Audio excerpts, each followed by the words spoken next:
Buenos días, telepensantes. Ya es jueves 23 de noviembre. Vamos a comenzar hoy día sobre lo que nos anuncia el FMI, el Fondo Monetario Internacional.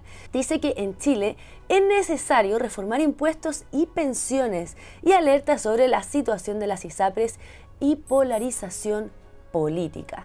En la declaración, el Fondo Monetario Internacional señala que los desequilibrios macroeconómicos que Chile acumuló durante la pandemia se han corregido en gran medida, pero la coyuntura externa sigue siendo complicada. En este contexto señala que para tener una economía más inclusiva, dinámica y verde, resulta necesario reformar el régimen tributario y de pensiones para financiar las necesidades sociales, así como también realizar esfuerzos para promover la inversión, especialmente para avanzar hacia una transición verde, incluyendo una estrategia clara a largo plazo para desarrollar la industria del litio.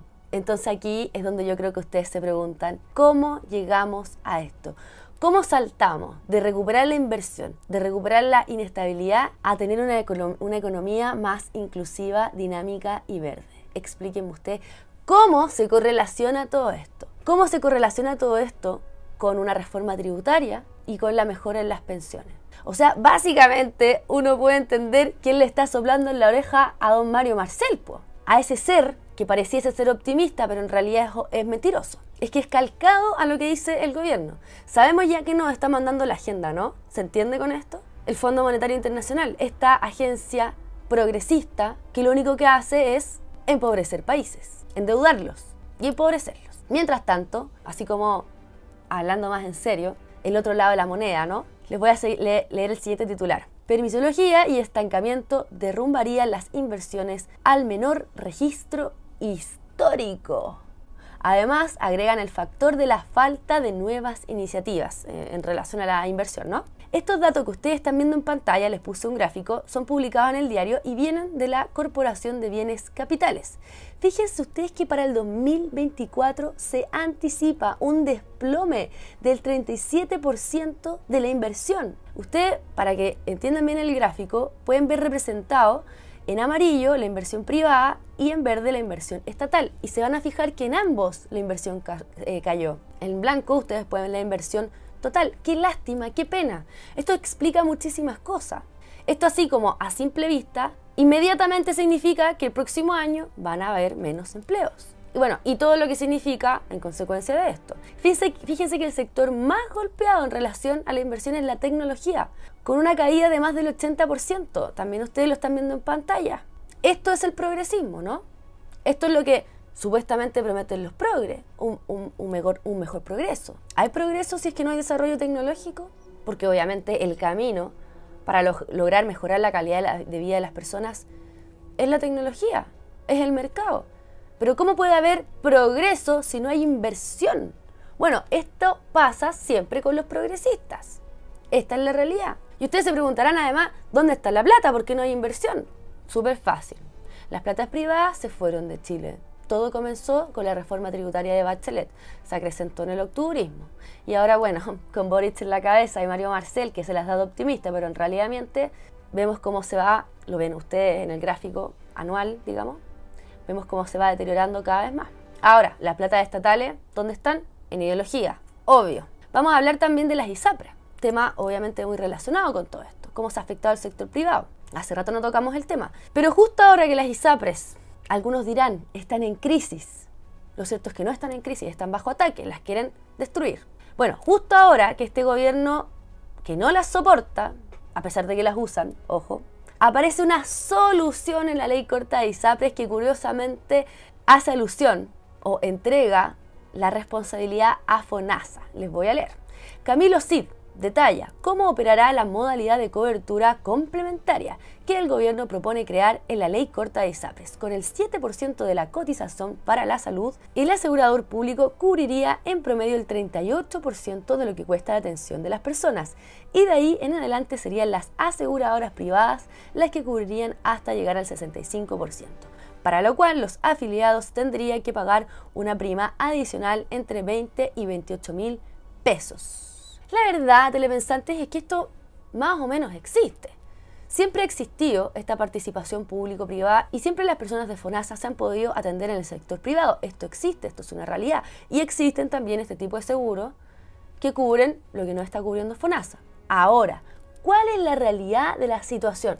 Vamos a ir un poquito para atrás y vamos a recordar, porque esto ya lo estuvimos hablando en este noticiero. Recuerdan que FONASA le debe plata a las clínicas privadas, sobre todo por la ley de urgencias. Es una ley que en el fondo dice que una persona que necesite atención de urgencia, que esté en riesgo vital, puede atenderse en una clínica privada, puede atenderse en la clínica privada más cercana. Eso a grandes rasgos, ¿ok? Bueno, FONASA le debe una millonada de plata a las clínicas. A la que más le debe plata es a la Clínica Dávila. Clínica Dávila que además demandó a FONASA. ¿Qué es lo que responde el gobierno en relación a esto? ¿Recuerdan? El gobierno respondió que le va a pagar en cuotas a la Clínica Dávila y a las otras clínicas a las que también les deben plata. Pero le va a pagar en cuota ya más o menos cuando ellos estén cerrando este gobierno.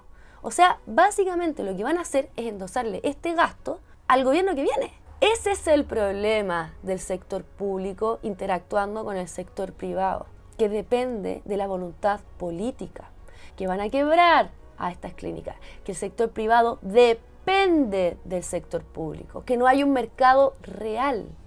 ¿Se entiende, no? Por eso esto es tan malo, porque ya está pasando y es un problema. ¿Por qué? Porque lo que quieren es controlar el sistema de salud, que el Estado pueda controlar cómo funciona. Por eso esta fantástica propuesta de cómo funcionaría la ley Corta-Isapre dependiendo de FONASA. ¿Se entiende, no? Porque quieren controlar el mercado. Finalmente esto es estatizar los sistemas. Aunque haya participación privada, sí, pero sigue habiendo un control estatal al respecto. ¿Y qué mejor control que el dinero, díganme ustedes, que quien controla el poder adquisitivo? Díganme ustedes. Bueno, esto es lo que se plantea en la propuesta de Constitución, no de manera literal, pero esto está en el Estado Social y Democrático de Derecho. Cuando te dicen que se garantiza la participación privada, bueno, sí, acá también hay participación privada, pero ¿qué es lo que pasa? Sigue habiendo control estatal del servicio. Y así es como los servicios dependen de la voluntad política, dependen de los operarios políticos y tienen en su poder mantener el sistema o reventarlo. Porque no podemos decir que nuestra casta política tiene como esta afición a la probidad, ¿no? Y a la honestidad intelectual. Sobre todo quienes ahora se sienten con autoridad moral por ser de oposición al gobierno de Gabriel Boric. Vamos a ver cómo votan esta ley Corta-Isapre en el Congreso. Y esto nos dará muchas luces de qué es lo que se pretende y cuál es la posición real de la oposición. Ahora, ¿usted no tiene nada de qué preocuparse? Porque Boric llegó a encontrarse con el alcalde Bogdanovich, también frente amplista, a Maipú en bicicleta. Rodeado de niños, ustedes ya saben, sin nadie en las calles, porque obviamente la gente está toda trabajando, estaba súper ocupada y como hay tanto empleo, las calles estaban vacías. Por eso no había gente. En la pantalla ustedes están viendo las imágenes de este momento tan épico. Momento que a los ñuñoínos les encanta, aunque sea en Maipú. La bajada del gobierno se las voy a leer. Hoy estuve conversando en Maipú con la señora Patti, su hija Verónica y sus 3 nietas pequeñas, que son beneficiarias del bolsillo familiar electrónico. Este plan del gobierno de entregarle plata a la gente, pero diciéndole en qué la pueden gastar y en qué no. ¿Se acuerdan de esto? Es como una tarjeta de descuento, pero solamente para cierto tipo de cosas, para obviamente controlarlo, pues si son socialistas, son totalitarios. No es como que le entreguen el bono a la gente y le digan, tome, que usted tiene 50 lucas, gástela en lo que usted necesite. No, es una tarjeta de descuento que pueden gastar en mercadería, por ejemplo. Ellos le dicen a la gente qué es lo que necesita y en lo que puede gastar. Bueno, les sigo leyendo la bajada de Boric. Ya, en el bolsillo familiar electrónico que entrega 13.500 pesos cada mes. Perdón, yo exageré con las 50 lucas, eran 13.500 nomás. En su caso, al ser 4 causantes en su hogar, el modo entrega 54.000 pesos. Es por número de integrantes familiar, ¿no? Lo que sumado a la beca de alimentación Junavet de su hija Verónica es un importante apoyo para la compra de mercadería. Bueno, ¿se dan cuenta? Que ellos le dicen a la gente lo que tienen que gastar. Con esto va a estar súper bien todo, no importa que haya menos inversión, no importa que nos estemos quedando sin plata, no importa que los sistemas estén quebrando, todo va a estar bien porque todavía podemos andar en bicicleta. Ahora, solo Boric, eso sí, que les quiten la bicicleta en la calle ya no es problema de Boric. Él anda con su escolta presidencial, aunque no salgan las imágenes, pero no es problema de Boric. Caso Hermosilla, hablando de probidad, ¿no? Hablando de estos políticos con tanta vocación por el servicio público. Y no lo podemos soltar. Se los digo en serio porque si lo olvidamos, va a pasar colado y los responsables tienen que caer. Este es el problema de Chile, más allá de la izquierda o la derecha. Recuérdense que este señor es transversal. Y ahora les voy a contar por qué. O sea, llevamos en 5, yo espero que sigan apareciendo más, porque es imposible que todo este caso solamente tenga 5 involucrados. Además, bueno, recuerden que hay otros servicios, otras instituciones involucradas. Bueno, ahora esto no lo van a creer, aunque algunas nociones teníamos, aunque algunas cosas sospechábamos, pero el medio Interferencia hizo una investigación y la publicó titulada La desconocida negociación entre Miguel Crispi y Luis Hermosilla para no perseguir a Piñera por violaciones a los derechos humanos. ¿Se dan cuenta cómo todas estas cosas que hemos venido viviendo se han ido entrelazando? ¿Se dan cuenta de que nada es casualidad? ¿Se acuerdan cuando los políticos decían que The House of Cards era bastante similar a la realidad? Bueno, esto es. House of Cards es esta serie de Netflix que habla y muestra cómo se mueve la política. Bueno, y ahí es cuando resulta insólito cuando aparece el hermano de Luis Hermosilla diciendo que su hermano fue inducido a decir estas cosas en el audio, que él poco menos es como una especie de víctima de esta abogada, de esta mujer que lo indujo a decir todo esto, que su hermano estaba pasando por un mal momento, no sé. Bueno, pero estas cosas tan insólitas, bueno, así es como se desenlazan. Vamos a ver lo que dice entonces Interferencia. El medio comienza refiriéndose al viaje de Sebastián Piñera con Gabriel Boric en avión, ¿se acuerdan? Al extranjero, que viajaron juntos. Y luego de esto Boric declara y dice que Piñera es un demócrata. Esto salió publicado en todos los medios de comunicación prácticamente, incluso estuvimos también nosotros hablando acá de esto porque es algo que resulta insólito, ¿no? Luego el medio explica que todo tenía una razón de ser. Nosotros ya lo sabíamos porque telepensantes. Y esta razón de ser es explicada con una negociación que hubo entre el piñerismo y el octubrismo, a grandes rasgos, ¿no? 4 informes de organizaciones internacionales constatando graves violaciones de derechos humanos cometidos durante la revuelta social del 2019. Bueno, estos 4 informes eran los que tenían muy complicado a Sebastián Piñera. Con esto lo manipulaban incluso para el debate presidencial. Esto también lo recuerda el medio Interferencia. El candidato Gabriel Boric dijo: señor Piñera, está avisado, se le va a perseguir por las graves violaciones a los derechos humanos cometidas bajo su mandato. ¿Ya? Hasta ahí vamos bien.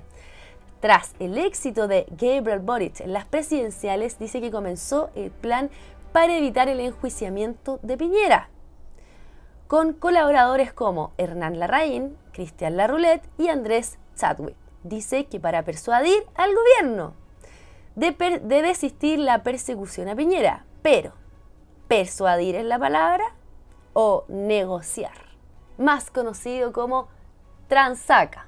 Ahora, entre ustedes y yo sabemos que este plan de Piñera, para salvarse el pellejo, digamos, comenzó desde el día 1 del octubrismo. Entregó la Constitución. Y ahora, bueno, esto explicaría la segunda entrega de la Constitución, ¿o no? ¿Le hace sentido a usted? Que fueron al otro día de las elecciones de septiembre del año pasado, del gran triunfo del rechazo. Javier Macaya, Diego Chalper, Francisco Chaguán, todos piñeristas, a negociar con Boric un segundo proceso constituyente. Vale decir, yo con esto entiendo que el piñerismo 2 veces trató de salvarle el pellejo a Piñera entregando la Constitución. Esto no está en el medio de Interferencia. Esto lo digo yo y me hago cargo. Pero todo calza, ¿no? Vayan a revisar lo que dice el medio de Interferencia. Los invito. Veamos ahora cómo se conecta este asunto. Luis Hermosilla tenía un lazo directo con las altas esferas de la moneda. Su hijo, Juan Cristóbal Hermosilla, fue compañero de Miguel Crispi en la carrera de Sociología en la Universidad Católica. Además, ambos compartían el hecho de ser militantes de Revolución Democrática y haber desempeñado funciones durante el primer gobierno de Michelle Bachelet, según consignó el sitio de noticias de Nicolás Copano. Nadie puede decir que Nicolás Copano es de derecha, ¿cierto? Bueno, además Juan Cristóbal Hermosilla formó parte de la consultora MAPA, ligada a Revolución Democrática, que prestó y compró asesorías a varios parlamentarios, entre ellos el entonces diputado Miguel Crispi. A ver, entendamos el personaje. Miguel Crispi es el jefe de asesores de La Moneda. Este señor, que está contratado a honorarios, él considera que no es funcionario público, por lo tanto recuerden que no quería ir al Congreso, a la comisión investigadora del caso de las fundaciones, que ahora se llama, lavado de imagen, ustedes saben, caso Convenios.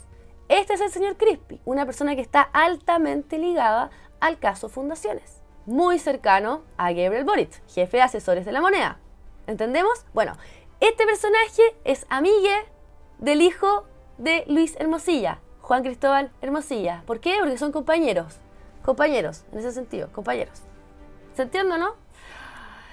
Bueno, de esta manera podemos corroborar la transversalidad del señor Luis Hermosilla. Recuerden, ex agente encubierto del Partido Comunista. O sea, es una persona estrechamente relacionada a la izquierda, familiarmente, digamos, y a la extrema izquierda de antaño y a la extrema izquierda actual, ¿no? Transversal. Para que se den cuenta de cuando las cosas son transversales, hay que asustarse. Yo me asusto cuando los políticos salen diciendo llegamos a un acuerdo transversal. Yo digo, ¿qué negociaron? ¿Qué entregaron? ¿Qué es lo que están pasando por debajo de la mesa? Pero si es que uno no puede decir que no se pueden así las cosas, telepensante. ¿Hay oposición en Chile? De verdad me lo pregunto. ¿Entendemos cómo se mueven las cosas? ¿Entendemos que esta gente está por sobre el sistema y que por eso no los podemos dejar caer? Tenemos que seguir hablando de este tema, tenemos que seguir escandalizándonos y esperemos en serio que caigan las cabezas y no que se corte para variar el hilo por lo más delgado. Miren, incluso se publicó también en otro medio de comunicación que la abogada, esta malvada mujer que indujo a Hermosilla, ¿ya sabemos de qué estamos hablando? Bueno, dice que Factop, esta empresa del señor Sauer, por la cual se produce todo este escándalo, reportó en su contabilidad una deuda de 1.000 millones de pesos. Con ella, con la abogada y con el marido de la abogada. No, ya es que esto es escandaloso.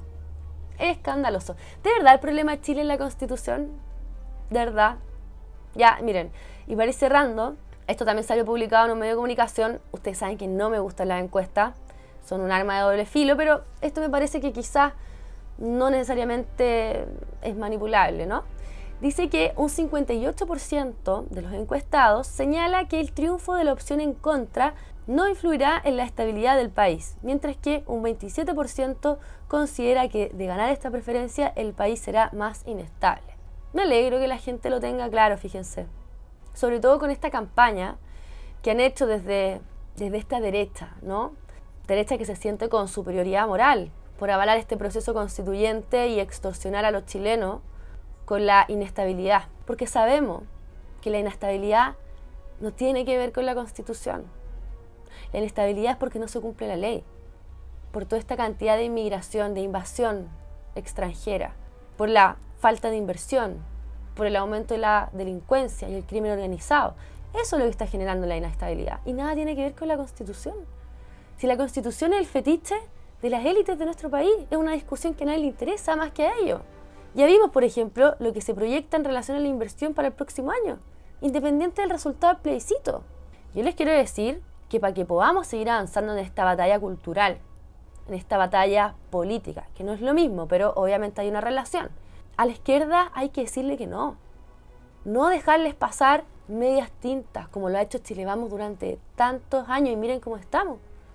De alguna u otra manera, miren cómo tenían a Sebastián Piñera, amarradísimo. Entonces, voy a decirles una frase que es muy cliché de nuestro sector. Hay que escuchar a nuestros referentes, hay que escuchar a nuestros intelectuales, como por ejemplo Vanessa Kaiser, ustedes la conocen. 2 doctorados, filosofía y ciencia política. Escritora y conferencista. Internacional. Miklos Lukács, lo mismo, peruano. Escritor, conferencista, académico. Nicolás Márquez, Pablo Muñoz Iturralde, Cristian Iturrieta. Bueno, todos estos referentes de la batalla cultural internacional ya han manifestado su desconformidad con la propuesta constitución, por ser socialista, por abrir paso a la Agenda 2030, entre otras razones. Estas son razones ideológicas, ¿no? Insisto, siempre como sector nos quejamos de no oír a nuestros intelectuales. Bueno, hagámoslo pues. Están acá disponibles todas las entrevistas. Vayan a revisarlas, mándenlas, compártenlas. Háganse parte de la batalla cultural, los contenidos están disponibles. Y además, si esto para ustedes es insuficiente, también se pueden encontrar con referentes que analizan el texto desde una perspectiva técnica, ni ideológica ni política, técnica jurídica, como lo es, por ejemplo, el expresidente del Tribunal Constitucional, una persona que se peina, como dicen en Chile, con la Constitución. Estuvo alrededor de 15 años en el Tribunal Constitucional. O sea, es una persona que sabe prácticamente cómo se aplica, cómo se interpreta y todas las cosas que pueden suceder con esta nueva propuesta de Constitución. El señor Aróstica, disponible también en nuestro canal. Entonces el proyecto es malo por donde lo miren. Más allá de todos estos argumentos políticos, de todo este chamullo de la inestabilidad, que realmente me alegro y por eso se los comento, de que la gente tenga claro que la inestabilidad de Chile no tiene nada que ver con la Constitución. Entonces, no se dejen llevar por estas extorsiones baratas o estrategias políticas mal diseñadas, porque ya la mayoría de los chilenos, casi un 60%, tiene súper claro para dónde va la micro. Y ya como es tradición, para cerrar el programa, les traje un fragmento de un reportaje que hizo Canal 13 sobre las extorsiones en La Vega, de cómo ha aumentado la criminalidad, de cómo vive la gente. No estoy hablando de los ñuñoínos, estoy hablando de los chilenos promedio, del chileno normal. Así vive, esta es la declaración de un testigo anónimo. Por favor, véanlo, quédense hasta el final del programa, compártanlo. Y entenderán por qué la gente tiene súper claro que la inestabilidad de Chile no tiene nada que ver con la Constitución. Nada. Y con esto me despido. Les insisto, compartan, dejen comentarios, háganse parte de la campaña, suscríbanse a nuestro canal, no se pierdan los videos que preparamos para ustedes con tanto cariño. Soy la Clau Ormeño para Esfera Pública. Nos vemos mañana. De mi casa, con miedo y con temor a que si ya no vuelvo, yo digo, no sé, ¿llegaré mañana en la mañana a ver a mis hijos? ¿Tendré a alguien que cuide después a mi familia? Las amenazas son permanentes. Aquí todos se conocen, pero por algún motivo no existe una organización que permita hacer frente a esta escalada de violencia. Es verdad, los amenazaron y que todos los días van a tener que empezar a ponerse con la cuota. Hace como un año más o menos empezamos con este nivel de violencia. Antes era, qué sé yo, el típico volado. Ahora no, ahora hay las balaceras, los cuchillos con la gente, se matan unas entre otras.